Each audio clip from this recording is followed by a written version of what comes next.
Hello, good morning. And how are you on this wonderful Tuesday morning? Terrific Tuesday. So guess what? I am out in the garden. It's kind of warm and it looks amazing. So here we go. And good morning, everybody. And thanks for joining. It's an amazing morning. Everything is wonderful and we are having a fabulous day. So guess what? Today's is another day to start again. How was your greeting to self?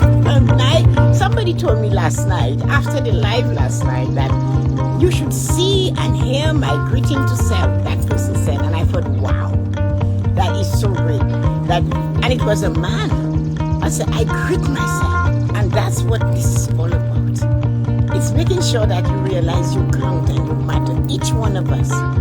We have a purpose. And when you wake up and you say, good morning, beautiful, handsome man. Good morning, amazing, intelligent man. Good morning, God's creation to move the world in a certain way. Unique to you. That's who you are. So good morning and welcome to Morning Blessings. So once you have this amazing greeting to self, I need to say something to you about this. Today, Tuesday, is a wonderful, terrific beginning. Terrible, no. Terrific, yes. Amazing day, yes. A new day to do something awesome for you. It doesn't always have to be that you do something awesome for everybody and you forget who you are. So this is one of the things you must remember. You too need something awesome done. You don't have to go absolutely crazy awesome about what you're doing for you. You don't have to make it something that is so mind-blowing that you cannot imagine. But you know what? You still need to do. If it means just brushing your teeth a little longer so they sparkle. Or just doing a tiny little thing for you. Taking your coffee and sipping it longer so you feel it. Or your tea. Or inhaling the fragrance of the food you're going to eat. That's it. So anyway, this is how important you are. So let us look at the morning blessing. The morning blessing today is coming to you from me to you. And oops, the butterfly, did you see that? The butterfly knocked me off. So anyway, so here we go. So the morning blessing to you today is the gift of giving. So you're going to say, here she goes again. She puts words together and she expects us to understand. Give the girl some love. She's giving you the gift today. Press that heart button. Let other people know today we are giving the gift of giving. Now, you may wonder, why am I doing that? At the end of last night's live, I reminded you guys, I said Friday is financial day. And then I said, I was talking to a friend of mine who lost her husband in March, not from COVID, just a heart attack. Not just, but a heart attack. And she was talking to me and financial stuff. And I said, wow. And then I realized that's important. But I was visiting with her and she brought something else up again. And I thought, oh my God, what a magnificent lesson to share for the morning blessing. Only I didn't think of it at the time. But today in meditation, it came up. Why don't you share this? Why don't you share the lesson of the gift of giving? And I couldn't, the sad thing is, I couldn't correct my friend. She's 84 years old. And that's how we are taught though. That when we give, we need to receive. And I felt sad. I know she missed her husband of all those years. I think it was 65 years. And you know, and I am hurting for her, but I cannot explain to her what she did, and I didn't want to, because I came to visit and sat for an hour with her. So we were out in the backyard, and she doesn't live too far away. We're close to the lake. It was extremely hot, but it was so cool because of the breeze coming through the lake. And I realized some of the things she was telling me. I'm thinking, no, that's not how it's supposed to be. But you know, 5 years ago, I would have corrected her. But because she's going through the grief, I just let it go. But for those of us who are still here and have these opportunities, and that's is what I want to tell you. I know we were taught that when we give, we will get. But that's not what the entire message is. There is more to the gift of giving than to give and to have that person reciprocate or that. And I could see the pain in my friend's eye and on the expression on her face. And what a stunning, beautiful woman she always was and still is. And she's Macedonian. She's from Greece, but she's Macedonian. And he said to me, her husband Tommy died, and I have 2 grandchildren, and I helped them both a lot. And I know for sure the youngest one, the male child, she helped a lot. From the day, the grandfather was constantly looking after him. It was driving him to school. Anyway, you know what grandparents do. But what that didn't, she said to me, Tess, it's when, I should mention him, let's say his name is Johnny. But when Johnny is behaving like he doesn't call me, he doesn't talk to me, and he knows his grandfather is dead, and he just is not communicating. And then she said the thing I was hoping she wouldn't say. She said, I gave him so much. I paid for his education. We both combined and we paid for his university education.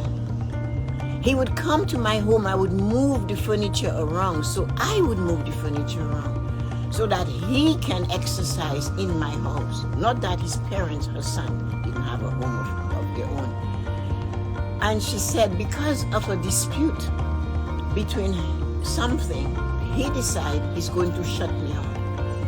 And she said that hurt. And she said, I did not expect him to turn his back on me when it has nothing to do with me and I'm not in the middle of this dispute.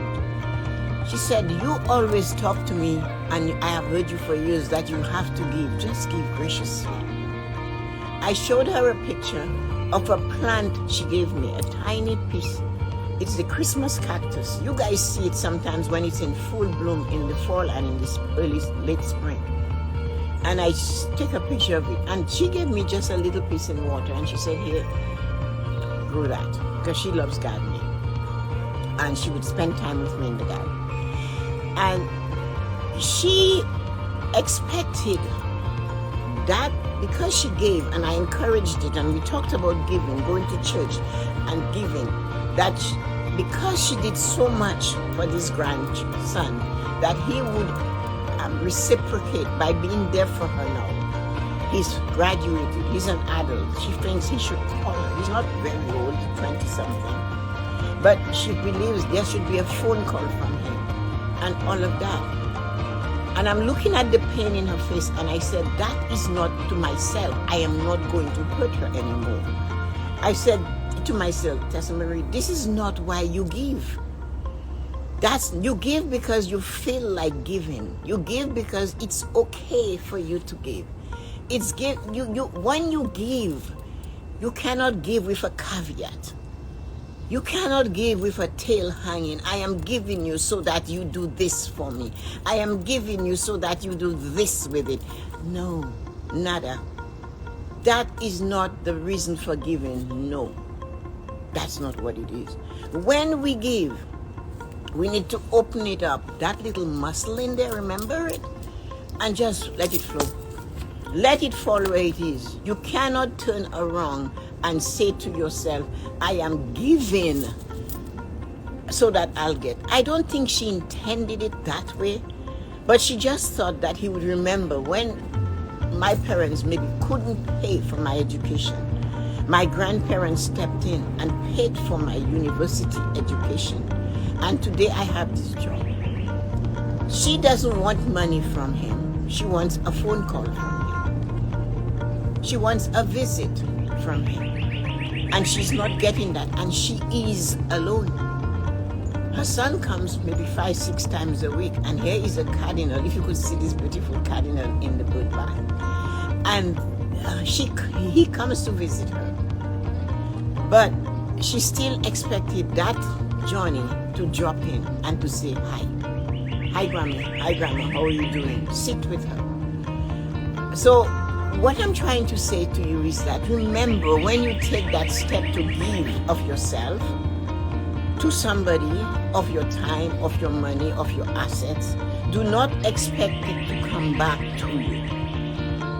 When you drive your grandchildren to school, when you drove them to school, when you fed them, when you bathed them, when you showered them, there is no guarantee that they are going to come and give you and be there for you. Don't expect that. Don't give with a caveat that I will get one day my son, my daughter will do that. And you know, my friend, she's not the first one. I have lots of friends from India that are older. And a lot of them are telling me, and I had to stop them because they were still fine working with me. Oh, Tessa-Marie, my children will take care of me. I said, no, they cannot take care of you. This is not India, this is Canada. They have different things to do. They go away to school. I know you paid for the education, but that does not mean that they have to come back to feed you, to clothe you, to shelter you. And my friends are shocked. But I raised them. That's what I did for my parents. They're from India. And that's what we do. I said, no. Right now, they have a mortgage of $900,000 or more. They have a wife. They have to move province. They're not in the same state. Wherever they are, they went to school. They're going to be somewhere else. You cannot put that burden on them. You need to look after yourself. So you don't give them an education and educate them, expecting them to support you for the rest of your life. My friend didn't want that. When I spent that hour with her in her garden yesterday, she didn't want her grandson to support her. She doesn't need that. She wanted a phone call. She wanted a 5-minute visit. That is exactly what she said. He could have just gone and said, hi, Grandma, it's Johnny. I'm just phoning you. I'm so busy. I've walked to the... She said, I would understand that. But he forgot. And she said, his father is not like that. I had to draw. I said, well, you have to remember one thing. It takes 2 people to create a human being. And some of the traits and the blood flow and the habits and the genes does not only belong to your side. It comes from the other side too. So expect that person is not going to be like you or like your son. There are qualities you might not like in your daughter-in-law. You will see surfacing in your son, in your grandchild. There are qualities you don't like in your son that you will see surfacing in that grandchild. There are qualities I see my husband in my children. I see the mannerisms of my children and I realize it's my husband. I see their thoughts, I see their behavior, and you can see, and sometimes it is not the qualities you really admired in your spouse. The qualities that surface in that human being that you got together to create with this other person might not be those that you like. But that doesn't mean you have to just ignore it. Just leave it alone. It just, you can't do a thing about it. But my friend wanted a phone call. And she couldn't get that phone call. And I realized, and when she added the piece to it that really made me start to think was that I paid for his education. And I couldn't say to her, because she's 84, I couldn't say to her, but no, that doesn't mean he has to come back. And so when you give, whatever you give, just let it go. That is why when I come to do the morning blessing, I don't give I don't care who is here. If one person is listening to me, I come and I do it the same way every day. At night when I do the Tessa-Marie show, I come here and I stomp on the table, I stomp on the floor, and I give you my best. I do not care to get it back. That is not why we do that. Somebody said to me, you can buy followers. What am I going to do with them? When I buy something, I need to get something from it. I need to be able to either eat it, use it, wear it, dance it, appreciate it. So when I put on the music at night and I shake it out before I go to bed, I'm shaking it all out. Because it doesn't matter what you give, let it go. Do not expect somebody that because you were kind and generous and hey, listen to them, to give it back to you. Because you brought food at their house, that doesn't mean they need to give you food too. But my friend doesn't know better. And nobody told her that. And we are taught sometimes in our spiritual practices to give to get. Just give because you want to. My younger brother, Milton, told me his thing, and I remember that too. Milton said to me, I came out of the store in New York City, he lives there, and when I got outside, the owner of the store followed me outside. I had bought something, and there was somebody sitting on the pavement. So he said, I reached into my pocket, and plus the change I had, and I gave it to the person sitting on the pavement. And the owner of the store said to me, you realize, of course, that he's going to take that money and buy drugs and alcohol. My brother Milton is the youngest of all of us. And he stayed with our parents the longest. He got his wisdom from my mother's knee, literally from my mother's knee. He ran the plantation with them until they died. And, and there he is. I didn't know what he said. He said, I looked at the shop owner and I said to him, listen to me. From the minute that money left my hand, it's no longer mine. I gave it to him. He can choose what he wants to do with it. And when this person who is 13 years younger than me said that, I learned something. And this is where I get my information to feed you. He said, the minute I gave him, and he told me, he said, I couldn't figure out this guy. I took it's my money, but when I gave it to this other person, it becomes their money, and their choice is to do what they want with it. So this is what I'm saying. When you give, do not add a handle to it and say, I'm giving you that money and make sure you buy bread and cheese. No, hell no. Then keep your flipping money. If that is your reason for giving, then keep it. Do not give it to them. If that is the reason you have for giving somebody something holy. My friend, though, at the age of 84, does not know better, because that is how we are taught. If you give, the person has to always be grateful to you, always come back and serve you, always recognize you. In Creole, though, they have a saying, and again, that is the old saying, right? Old people, they said, "Bon Dieu punit à un quoi," meaning, saying in English, God punishes an ungrateful person. That is how they were taught back then. I heard it from the older people. My friend Fanny grew up with it. So what are we going to do? We have to remember, when we give something to somebody, let the thing go, man. Whether it's your love, you gave them your heart and they broke it, well, you know what, too damn bad. Take it back. You have your heart. They didn't actually, but you love and you did not get it back. Don't go around saying, I love them so much. Too bad for you. That was your choice. You gave your love to the person. If it wasn't reciprocated, then it's okay. So whatever we give, we do not have to accept that person is going to give it back to us. So what I want you to realize is the gift of giving is to let it go. Let it, they say now, it's funny, eh? This same scripture is so flipping confusing for the people. If you don't read the scriptures 100 times, you never get the full story. And maybe even 10, you're not enlightened enough. But it says, spread your bread on the waters and you'll get it in many ways. It never said, when you spread your bread on the waters, it's going to come back this way. It said many ways. And so I said, well, you know what? I made a promise to her, my friend, and I said, okay, on Mondays, I will come to visit you for an hour. I do not have more than an hour.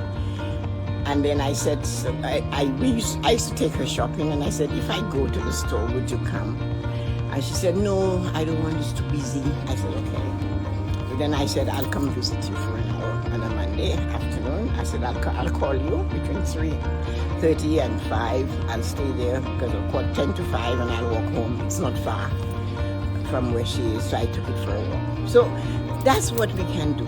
Give with the intention of letting it go. Spread it on the waters and let it go. Do not give to get. Because they tell us if we give at church, we're going to get. They take this thing, man, and they make that book. So that's why my mother said to me once, I don't know what I told her. And she said, go read the Bible so you too can get inspired. She said, don't believe everything they say because they turn it to their own stuff. And my mother was, if you think I am blunt, you should have met my mother. She's wild. And she said, go and read it for yourself and get inspired. So we all have to take what we get inspiration from when we read those holy books. Do not always get the interpretation from somebody else and run with it like a blind man or a blind person. You're not. Use the brain that you were given to figure things out yourself. And pray to God that you do not wait for the person you helped to help you back. Spread your bread on the waters and let it come back in many different ways. So this is my message for you today, sending you light and joy on this wonderful, terrific Tuesday morning.